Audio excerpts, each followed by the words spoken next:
নমস্কাৰ dear students তোমালোক সকলোকে স্বাগতম জনাইছো এক্সকুলৰ আন এটা ইউটিউব ভিডিঅ'লৈ আজি আমি তোমালোকৰ লগত ডিসকাস কৰিম যে তোমালোকে কি ধৰণেৰে সোশ্যাল সায়েন্সত আনসাৰ লিখি ফুল মাৰ্কস তোমালোকে একুৱায়াৰ কৰিব পাৰা এটেইন কৰিব পাৰা ঠিক আছে সো মোৰ আজি স্ট্ৰ্যাটেজি ৰিলেটেড ভিডিঅ' মই লৈ আহিছো তোমালোকে স্ট্ৰ্যাটেজি কেনেকৈ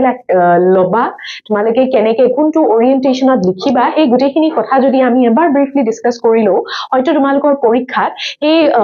যিখিনি আমাৰ ডিসকাশন এখিনি হয়তো সহায় কৰিব পাৰে সো আহা আমি এই ভিডিওটোৱে আৰম্ভ কৰো বেছি পলব নকৰো আৰু হেইভাবে মই জেনেকে ইয়াতে দিছো যে 95% স্কোৰ কৰিবলে তোমালোকে কি কি কৰিব লাগিব 95% মানে একদম সোশ্যাল সায়েন্স পাৰ্সপেক্টিভৰ পৰা মই কম ঠিক আছে প্ৰথম কথা মই ক'বলৈ বিচাৰিছো যে সোশ্যাল সায়েন্স বহুত সাবজেক্টিভ হয় ইয়াতে তোমালোকে যেতিয়া লিখিবা হয়নে তাতে এটা একদম কাৰেক্ট আনসাৰৰ কিছুমান পইণ্টছ থাকিব তাৰ বাদে তোমাৰ লিখা ৱে বহুলৱাটো প্ৰেজেন্টেশনটো এভৰিথিং উইল ম্যাটাৰ আৰু গুটেখিনি কথাই যেতিয়া এক্সামিনাৰৰ চকুত আহি লাগিব তেতিয়াহে হয়তো তোমালোকক ফুল মাৰ্কস দিয়া চান্সেছ থাকে ঠিক আছে ওকে সো তোমালোকে আজি মোৰ ভিডিওটোত এইটো ভিডিও তোমালোকে মন কৰিবা আমি কোনখিনি ইম্পৰ্টেন্ট টপিকস বা টপিকসবোৰ লিংকেজ কেনেকৈ কৰিম ঠিক আছে ম্যাপৰ কাৰণে কেনেকুৱা ধৰণৰ কোৱেশ্চন চাম সো হেবোৰ গুটেখিনি কথা মই তোমালোকক কম আৰু আনসাৰ ৰাইটিংৰ একদম পাৰফেক্ট আইডিয়াটো কেনেকৈ লিখিব লাগে সেইখিনি কথা কম সো প্ৰথম কথা সোৱা তোমালোকৰ কোৱেশ্চন পেপাৰখন দুই ভাগত ভগোৱা আছে এটা ফালে তোমালোকে অবজেক্টিভ পাবা যিহৰ কাৰণে তোমালোকে ওএমআৰ শীট পাবা আৰু দ্বিতীয়তে তোমালোকৰ সাবজেক্টিভ যত তোমালোকে লিখিব লাগিব হয়নে সো যেটো অবজেক্টিভ টাইপৰ ভাগ হয় ঠিক আছে ফুল মাৰ্কস পাবলৈ ইয়াতে মই কেটামান স্ট্ৰ্যাটেজি দিছো ঠিক আছে সো অবজেক্টিভ টাইপছৰ কাৰণে অবজেক্টিভ টাইপ কোৱেশ্চনৰ কাৰণে তুমি ইদাৰ ডাইৰেক্টলি 1 মাৰ্ক পাবা নহলে বা ডাইৰেক্টলি হে 1 মাৰ্ক কি you will have to lose ঠিক আছে যদি ভুল কৰা তো you will lose হয় না নহয় সো হেতু কাৰণে আমি কি বুলি কয় ট্ৰাই কৰিম ঠিক আছে যে আমি ফুল মাৰ্কস 1 মাৰ্কস ইচ ঠিক আছে আমি যদি পাব পাৰো সো হেতুৰ কাৰণে প্ৰথম কথা তোমালোকে হিষ্ট্ৰী ঠিক আছে হিষ্ট্ৰীত আমি এটা টাইমলাইন যোনটো চাৰ্ট মেইনটেইন কৰিছো ঠিক আছে the timeline chart we have maintained ঠিক আছে সো হে টাইমলাইন চাৰ্ট মতে তোমালোকে পঢ়িবা ঠিক আছে সো যেনেকৈ তোমালোকৰ গান্ধীয়ান এৰাৰ কথা আছে টেক্সটবুকত হয়নে সো গান্ধীয়ান এৰা তাৰ লগতে আসামত যোনবোৰ আপৰাইজিংস হৈছিল সো টাইমলাইন ওয়াইজ ক্ৰনোলজিত তোমালোকে যদি মনত কৰি যোৱা তোমালোকৰ এই তাতে এমসিকিউজত ফিল কৰিব ইজি হৈ যায় কাৰণ তোমালোকে যেতিয়া সিকোয়েন্সটো গম পাই যোৱা তাৰ লগত জড়িত থকা পাৰ্সনালিটিজ খিনিৰ কথা গম পাই যোৱা বহুখিনি পৰিমাণে তোমালোকৰ কি হৈ যায় পৰীক্ষাত উত্তৰ লিখিবলৈ উত্তৰ দিবলৈ সহজ হৈ পৰে ঠিক আছে ওকে দ্বিতীয়তে আমাৰ জিঅগ্ৰাফিৰ কথা মই যদি ক'বলৈ যাও জিঅগ্ৰাফিত তোমালোকৰ বহুতখিনি পাৰ্সেন্টেজেস আহে ঠিক আছে পাৰ্সেন্টেজেসৰ কথা আহে কিছুমান ল্যান্ডমাৰ্ক এৰিয়া থাকে ঠিক আছে সো সেই গুটেখিনি কথা তোমালোকে কি কৰিব লাগিব all these places তোমালোকে all these things তোমালোকে একদম ভালকে মন কৰিবা ঠিক আছে সো মন কৰাৰ লগতে তোমালোকে কি বুলি কয় ৰিসোৰ্স আৰু ৰিজনস যোনবোৰ আছে ৰিসোৰ্স আৰু ৰিজনস ৰিলেটেড টু পাৰ্টিকুলাৰ এৰিয়া ঠিক আছে হেবোৰ মনত কৰিবা আৰু যেতিয়া তোমালোকৰ হেখিনি পোৰশন মনত হৈ যাব তেতিয়া তোমালোকৰ অবজেক্টিভ টাইপ কোৱেশ্চনছৰ ইজিলি তোমালোকে মাৰ্কস পাবলৈ সক্ষম হবা ঠিক আছে সো জিঅগ্ৰাফিত বহুতখিনি যোনখিনি ডেটা আছে এৰিয়া হল ৰিসোৰ্স হল জেগা হল টেৰেইন হল related anything and everything geography of Assam যোনটো চেপ্টাৰ আছিল তোমালোকৰ সেবা টেক্সটবুকত তাতে বেছিকে তোমালোকৰ ডিটেইল দিয়া হৈছে ঠিক আছে সো হেখিনি তোমালোকে ভালদৰে মনত কৰি লবা সো দ্যাট তোমালোকৰ অবজেক্টিভ টাইপ কোৱেশ্চনত 100% ফুললি যাতে তোমালোকে স্কোৰ কৰিব পাৰা ঠিক আছে তাৰ লাষ্টত আমাৰ যোনটো পলিটিক্যাল সায়েন্সৰ ভাগ আছে তাতে আমি কি কৰিম ইয়াতে তোমাৰ years of establishment বোৰ আমি মনত ৰাখিব লাগিব এটা কথা তোমালোকে মনত ৰাখা UN ঠিক আছে যেটো 2 নম্বৰ চেপ্টাৰ আছে যত আমি ইন্টাৰনেশ্যনেল অৰ্গানাইজেশনছৰ কথা পঢ়ো সো তোমালোকে মন কৰিবা যে তাতে বহুখিনি এজেন্সিজ আছে অৰ্গানছ অফ দ্য ইউনাইটেড নেশনছ আছে তাৰ হেডকোৱাৰ্টাৰছ বোৰ আৰু তাৰ লগতে কি আমি এস্টাব্লিশমেন্টৰ ইয়াৰবোৰ ভালদৰে কি মুখস্থ কৰি ল'ব লাগিব সো দ্যাট যদি অবজেক্টিভ টাইপ কোৱেশ্চনছত আহে তোমালোকে যাতে ভুল কৰা কোনো ফালে গ্যাপ থাকি না যায় ঠিক আছে সো পলিটিক্যাল সায়েন্স আৰু ইকোনমিক্সৰ কথা কলো তাৰ লগতে ইকোনমিক্সত তোমালোকৰ কিছুমান ডেফিনিশনছ থাকিব হে ডেফিনিশনবোৰত তোমালোকৰ কি হয় অবজেক্টিভ টাইপ কোৱেশ্চনত এটা দুটা শব্দ সলনি কৰি অপচনছ কিটা দিয়ে সো ডেফিনিশন কিটা বাই হাৰ্ট থাকাটো ভেৰি ভেৰি নেসেসাৰী কাৰণ যদি খেলিমেলি কৰি দিয়ে তোমালোকৰ নিজৰ কি হ'ব ভুল হ'বলৈ ধৰিব ঠিক আছে সো বাৰ্টাৰ সিস্টেম হল For example দিয়া হৈছে মই বাৰ্টাৰ সিস্টেমৰ এক্সাম্পল সো বাৰ্টাৰ সিস্টেমৰ এক্সাম্পল আগৰ PYQs আগৰ প্ৰিভিয়াস ইয়াৰ কোৱেশ্চনছত তোমালোকে দেখিবলৈ পাবা যত চেঞ্জেস আহিছে বেসিক্যালি ঠিক আছে সো এইখিনি আমাৰ কি হৈ গল ইকোনমিক্স আৰু political science related objective type কোৱেশ্চনছৰ ক্ৰাইটেৰিয়া ঠিক আছে তাৰ লগতে তোমালোকৰ জিঅগ্ৰাফিত মেপ ৱৰ্ক আহে হেতু তোমালোকে জানা সো মেপ ৱৰ্কত তোমালোকক ultimately তোমালোকে কি কৰিব লাগিব মেপ ৱৰ্কৰ কাৰণে জানিবলৈ তোমালোকে প্ৰেক্টিস কৰিব লাগিব অকমান ইণ্ডিয়াৰ মেপখন তোমালোকে চাবা ঠিক আছে সো তোমালোকে যেতিয়া চাবা তেতিয়া তোমালোকে লোকেট কৰিবলৈ ইজি হ'ব যিমান মেপ ৱৰ্ক তোমালোকে প্ৰেক্টিস কৰিবা এইকেদিন এটলিষ্ট এভৰিডে এখন দুখন স্যাম্পল কোৱেশ্চনছৰ পৰা মেপ প্ৰেক্টিস কৰিবলৈ ট্ৰাই কৰা ঠিক আছে সো মেপত তোমালোকৰ কেনেকুৱা ধৰণৰ প্ৰশ্ন সেবা বোৰ্ডৰ পৰা সোধা যায় মই তোমালোকক কৈ আছো এটাটো নেশনাল পাৰ্কস অফ আসাম আৰু ইণ্ডিয়া বহু পৰিমাণে সোধা গৈছে ইয়াৰ আগৰ প্ৰিভিয়াস ইয়াৰ্স এক্সামছ বোৰত ঠিক আছে দ্বিতীয়তে আমাৰ মেজৰ ৰিভাৰ্স আৰু ট্ৰিবিউটাৰিজৰ কথা সোধে ঠিক আছে ৰিভাৰ্স আৰু ট্ৰিবিউটাৰিজৰ কথা সোধা দেখা গৈছে ঠিক আছে তাৰ লগতে আমাৰ ইন্ডাষ্ট্ৰিয়েল বেল্টছ বোৰৰ কথাও সোধা গৈছে অৰ স্পেসিফিক মিনাৰেল ৰিসোৰ্স লোকেশন ঠিক আছে যেনেকৈ আমাৰ কোল ফিল্ডৰ কথা সোধে oil fields কথা সোধে কোল মাইন্সৰ কথা সোধে ক'ত আছে সো এই তিনিটা পোৰশন তোমালোকে যত জুনগিটা চ্যাপ্টাৰত ভালদৰে লিখা আছে যত যত জি নাম মেনশন কৰা হৈছে গুটেইবোৰ কিন্তু তোমালোকে নেৰিবা ঠিক আছে নেশনাল পাৰ্কস হৈ গল ৰিভাৰ্স হৈ গল ইন্ডাষ্ট্ৰিয়েল বেল্ট হৈ গল কোনো পধ্যে তোমালোকে হেগিটা পোৰশন তোমালোকে নেৰিবা আৰু ট্ৰাই কৰা যে তোমালোকে প্ৰেক্টিস কৰা কোনখন পাৰ্ক ক'ত আছে বা কোনটো ৰিভাৰ কোনফালেদি বৈ গৈছে কোনকিটা ষ্টেট ক্ৰস কৰি বৈ গৈছে এইখিনি তোমালোকে মনত ৰাখিব লাগিব ঠিক আছে সো এইখিনি হৈ গল map work so map work যদি তোমালোকে লোকেট কৰা আইডিয়াটো গম পাই যোৱা if you know how to কি বুলি কয় locate your question on the map তেনেহলে তোমালোকে 100% মেপত ফুল মাৰ্কস পাবা ঠিক আছে হৈ গল ওকে নেক্সট আমাৰ broad answer মানে subjective answer আমি কেনেকৈ লিখিম হেতু কথা ডিসকাস কৰো ঠিক আছে how we are going to write the subjective questions বা subjective answer যেটো ঠিক আছে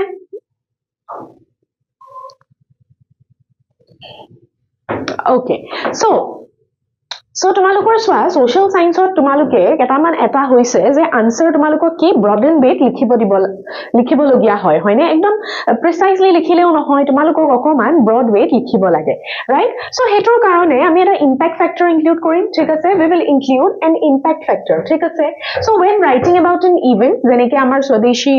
মুভমেন্ট চ্যাপ্টাৰটোত আছিল পাৰ্টিশন অফ বেংগল এণ্ড স্বদেশী মুভমেন্ট পাৰ্টত আছিল সো তাতে আমি অকল কি হল হেতু কথা লিখিম এটো লিখিব লাগিব if you are asked to write a note on Swadeshi movement তেনেহলে তোমালোকে লিখিব লাগিব Swadeshi movement কি হল কিহৰ কাৰণে হল বাট তাৰ লগতে তোমালোকে ট্ৰাই কৰিবা যে যদি তোমালোকে ইমপ্লিকেশন দুটামান লিখিব দিয়া যে কনসিকুৱেন্স বা তাৰ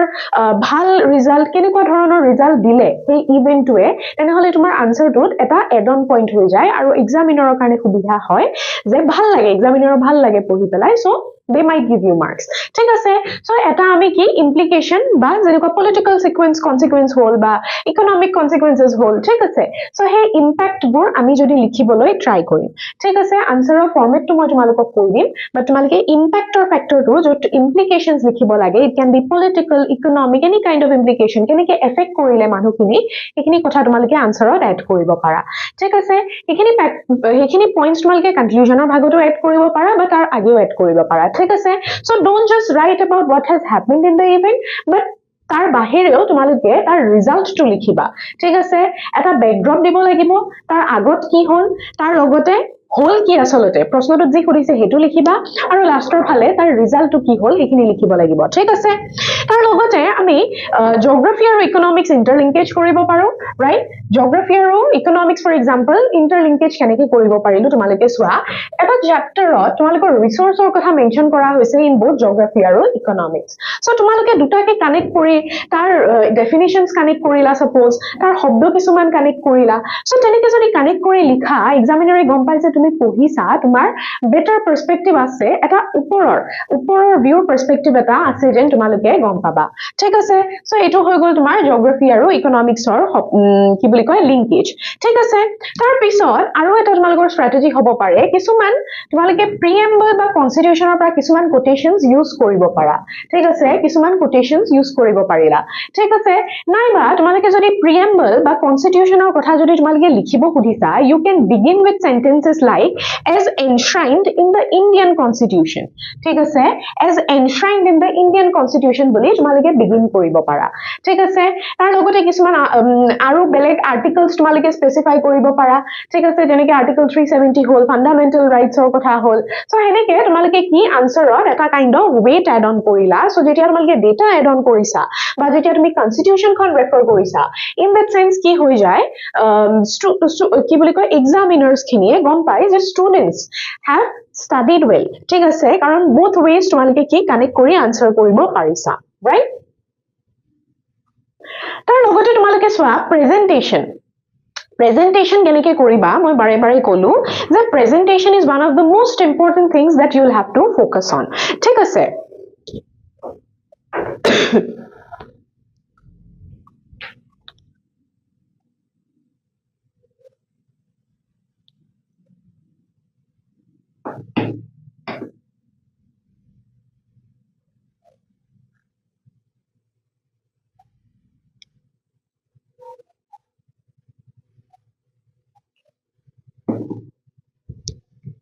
Okay, so presentation মানে তোমালোকৰ আটাইতকৈ বেছি ইম্পৰ্টেন্ট হ'ব, কাৰণ social science-ত ইয়াতে উত্তৰ আছে, সবেই উত্তৰ লিখিব, কিন্তু কেনেকৈ লিখিবা তাৰ ওপৰতো ডিপেন্ড কৰিব তোমালোকে কিমান নম্বৰ পাবা। ঠিক আছে, সো চোৱা প্ৰেজেন্টেশনৰ কাৰণে তোমালোকে কি কৰিবা, হেডিংছ লিখিব লাগিব, ৰাইট? মই তোমালোকক এটা মেথড শিকাই দিম, একদম হেতু ক্ৰাইটেৰিয়াটো তোমালোকে লিখিবা। ঠিক আছে, সো প্ৰেজেন্টেশনৰ কাৰণে তোমালোকে প্ৰথম কথা সাব হেডিংছ দিব লাগিব, আনসাৰ লিখিলা। ঠিক আছে, তাৰপিছত তোমালোকে হেডিংছ দিবা আৰু হেডিঙৰ তলত you can add sub headings. ঠিক আছে, সো য'ত লং নেৰেটিভ আনসাৰ থাকে, use sub headings to separate different phases or types of resources. ঠিক আছে, sorry, different phases of an event or suppose types of resources। okay, so তোমালোকে phases বা types of divide কৰি কি তুমি এনেকৈ ভাঙি উত্তৰবোৰ লিখিব পাৰা বুলি আমি ক'ব পাৰো। ঠিক আছে, তাৰ লগতে the power of examples তোমালোকৰ, for example economics আৰু geography তোমালোকৰ বহুতখিনি examples আছে। ঠিক আছে, so examples বোৰ তোমালোকে মেনশন কৰিব পাৰা। ঠিক আছে, তাৰ বাহিৰেও তোমালোকে present date কিবা চলি থকা example যদি ৰিলেট কৰি ক'বলৈ পাৰা, তেনেহলে যেনেকে environmental problems or কথা। ঠিক আছে, তাতে তুমি present date কি problem চলি আছে হেতু ৰিলেট কৰিও এটা দুটা শব্দ এড কৰিব পাৰা, এটা দুটা লাইন এড কৰিব পাৰা। সো যেতিয়া এক্সামিনাৰে পঢ়িব, he or she will know যে তুমি ভালদৰে well aware হয় of your surroundings of the society, and as a result there are high chances যে তোমালোকক নম্বৰ দিয়া possibility আছে। ঠিক আছে, তাৰ লগতে 3 নম্বৰ কথা তোমালোকে টাইম মেনেজ কৰিব লাগিব, কিমানখিনি টাইম লাগিব, ক'ত লাগিব, এই সকলোখিনি কথা তোমালোকে কি টাইম মেনেজমেন্ট কৰিব লাগিব। ঠিক আছে, সো স্পেন্ড at least মানে তোমাৰ যিমান নম্বৰ আছে সেই হিচাপত তোমালোকে ডিভাইড কৰি লবা। সো হেতুৰ কাৰণে তুমি ট্ৰায়াল কৰিব লাগিব। ঠিক আছে, you will have to try যে কিমান নম্বৰৰ কাৰণে কিমান টাইম লাগা হৈছে মোক, আৰু যদি বেছি লাগিছে টাইম পিছলৈ তুমি পোৱা নাই লাষ্টৰ আনসাৰ কেইটা লিখিবলৈ, তেনেহলে তোমালোকে কি কৰিবা, go with মানে টাইমটো আৰু ভগাবলৈ চেষ্টা কৰিবা। আৰু তোমালোকৰ যদি তোমালোকে গম পাইছা যে লং আনসাৰ লিখোতে তোমালোকৰ বহুত মাইন্ডটো লাগা হৈছে, বেছি নেসেসিটি হোৱা হৈছে, বেছিকে লিখিবা তোমালোকে, দেন সেইখিনি কাম আগে কৰিবা। দীঘল আনসাৰ আগে লিখিবা, ছুটিবোৰ পিছত লিখিবা। কোনো কথা নাই যে তোমালোকৰ নম্বৰ কাটিব, দীঘল কমকে লিখিছে, দীঘল আগত লিখিছে, ছুটি কেইটা পিছত লিখিছে, নম্বৰ কাটা চান্সেস নাই। সো তোমালোকৰ যোনটো আগে সুবিধা সেইকেইটা প্ৰশ্ন তোমালোকে এটেম্প কৰিবা। ঠিক আছে, so time management is another thing যোনটো তোমালোকে ফোকাস কৰিব লাগিব while attempting the paper। ঠিক আছে, okay, তাৰ লগতে এতিয়া মই most weighted topics কেইটামানৰ কথা কম, এইখিনি আমাৰ previous years papers analysis or basis ত এইখিনি বনোৱা হৈছে। ঠিক আছে, so previous years analysis মতে তোমালোকৰ যদি চাবলৈ যোৱা, ঠিক আছে, তেনেহলে প্ৰথমটো তোমালোকৰ হিষ্ট্ৰী। ঠিক আছে, সো হিষ্ট্ৰীত তোমালোকৰ স্বদেশী মুভমেন্ট will be important। ঠিক আছে, peasants revolt in Assam will be important, আৰু role of Assam in that of the freedom struggle যোনখিনি অলৰেডি তোমালোকে পঢ়িছা, হয় নে নহয়? সো তাৰে ভিতৰত এইখিনি হিষ্ট্ৰীৰ ভিতৰত ইম্পৰ্টেন্ট টপিক। ঠিক আছে, স্বদেশী মুভমেন্টৰ গোটেইখিনি কথা ডিটেইলত, ঠিক আছে, তাৰ ইমপ্লিকেশনছ কেনেকুৱা হ'ল, পাৰ্সনালিটিজ যোনবোৰ জড়িত হৈ আছিলে, এই গোটেইখিনি কথা তোমালোকে ক্লিয়াৰ হৈ থাকিব লাগিব। peasants revolt, ঠিক আছে, তাৰে সিকুৱেন্সেস ক্ৰনলজি কিহৰ পিছত কি হৈছে, আৰু ৰোল অফ আসাম। ঠিক আছে, তাৰপিছত জিঅগ্ৰাফিত আমাৰ এনভাইৰনমেন্টাল প্ৰবলেমছ বেছিকে আহা দেখিবলৈ পোৱা গৈছে, গ্লোবেল ওয়াৰ্মিং, পলিউশন, এইখিনি তাৰে মেইন পোৰ্শনছ আহা ক্লাসিফিকেশন দেখা গৈছে। ঠিক আছে, আৰু জিঅগ্ৰাফি অফ আসাম ইয়াতে ফিজিক্যাল আৰু হিউম্যান জিঅগ্ৰাফি তোমালোকে দেখিবলৈ পাবা। ঠিক আছে, ক্লিয়াৰ হৈছে?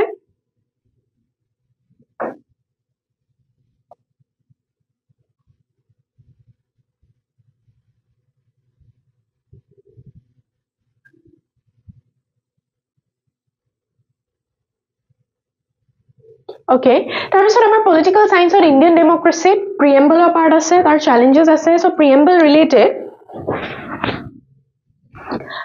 ৰিলেটেড কথাখিনি তোমালোকে মন কৰিবা, প্ৰিএম্বল ৰিলেটেড কথাবোৰ একদম ক্লিয়াৰলি জানি থবা, ঠিক আছে?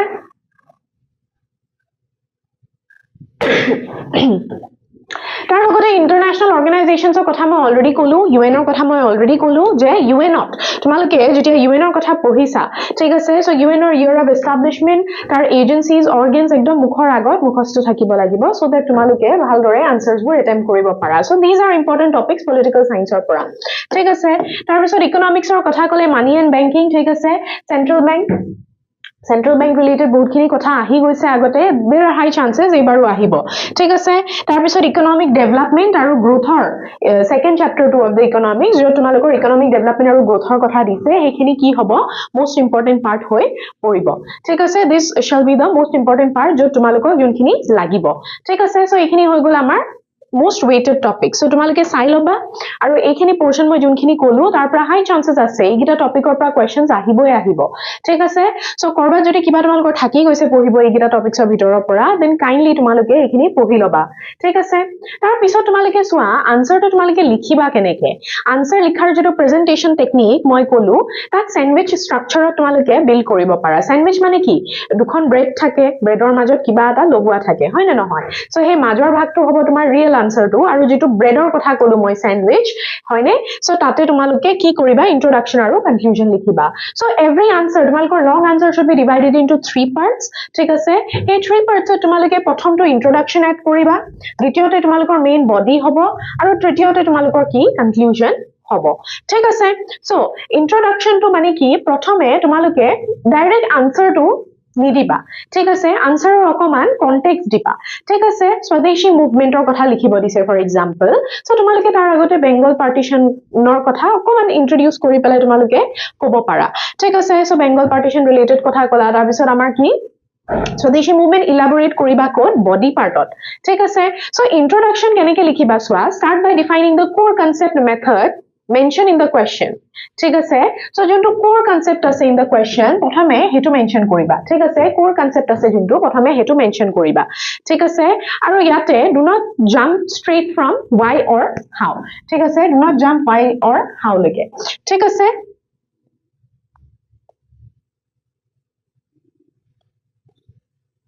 আৰু বডিত তোমালোকে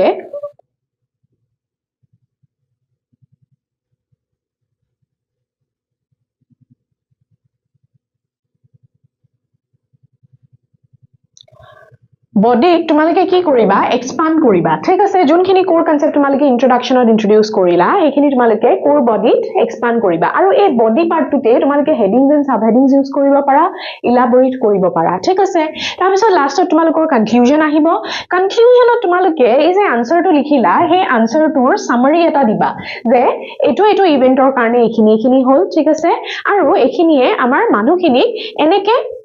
কষ্ট দিলে বা হেনেকুৱা ধৰণৰ ইমপ্লিকেশন এটা এড কৰি দিব পাৰা ইন দ্য কনক্লুজন, ঠিক আছে? And you can end the conclusion with therefore নাইবা thus it can be concluded this বুলি, যেটো according to the question তোমালোকে লিখিব লাগিব, ঠিক আছে? মই এতিয়া কৈ দিলে তোমালোকে নুবুজিবা, ঠিক আছে? সো এভৰি আনসাৰ, লং আনসাৰ যেতিয়া আহিছে every answer should include 3 parts, য'ত তোমালোকে ইন্ট্ৰোডাকশন, বডি আৰু কনক্লুজন এড কৰিবা, ঠিক আছে? the 3 parts, all right?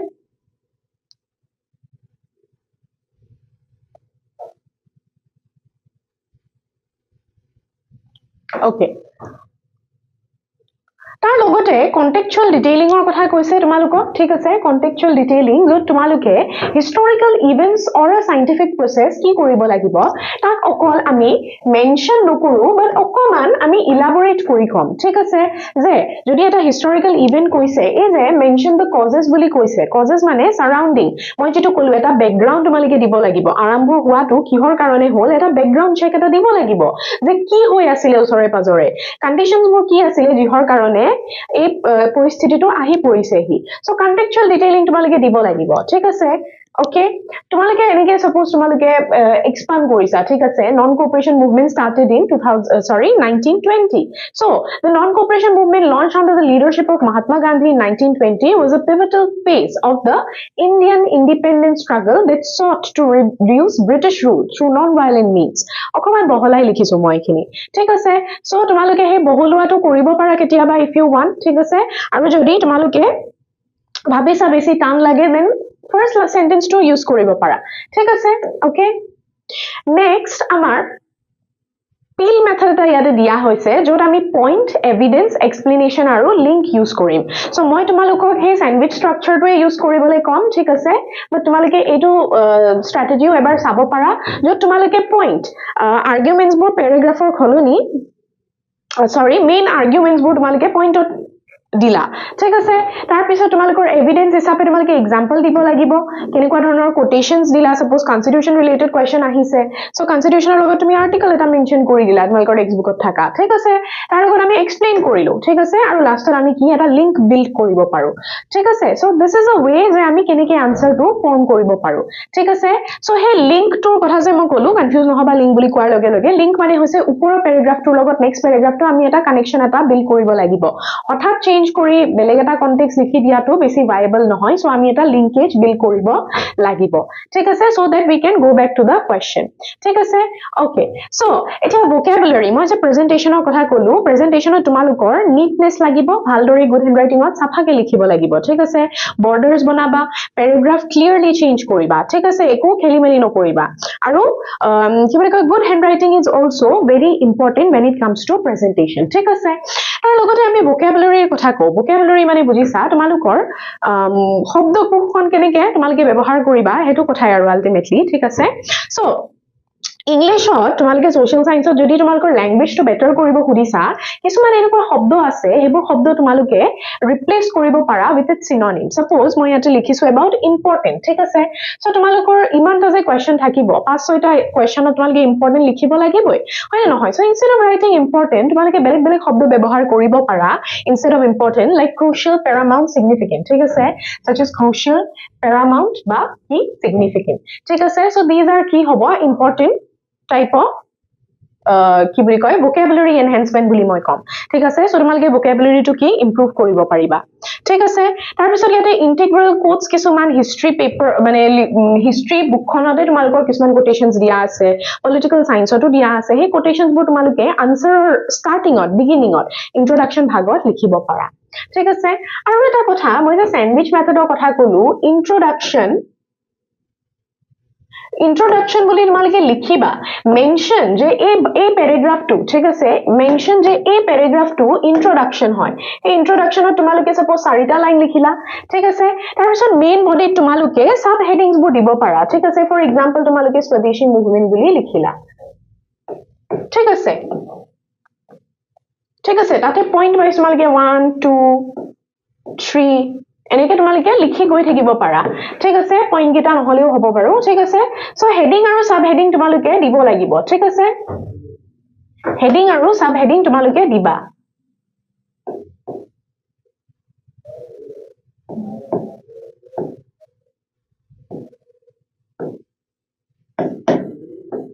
Heading আৰু সাব হেডিং দিবা ঠিক আছে এনেকে তোমালোকে চেঞ্জ কৰি কৰি লিখিবা আৰু ইন্ট্ৰোডাকচন আৰু মাজৰ বডি পাৰ্টটো তোমালোকে 3-4টা ভাগ লিখিব পাৰা বাট লাষ্টত আফটাৰ দ্যাট তোমালোকে কনক্লুজন বুলি লিখিব লাগিব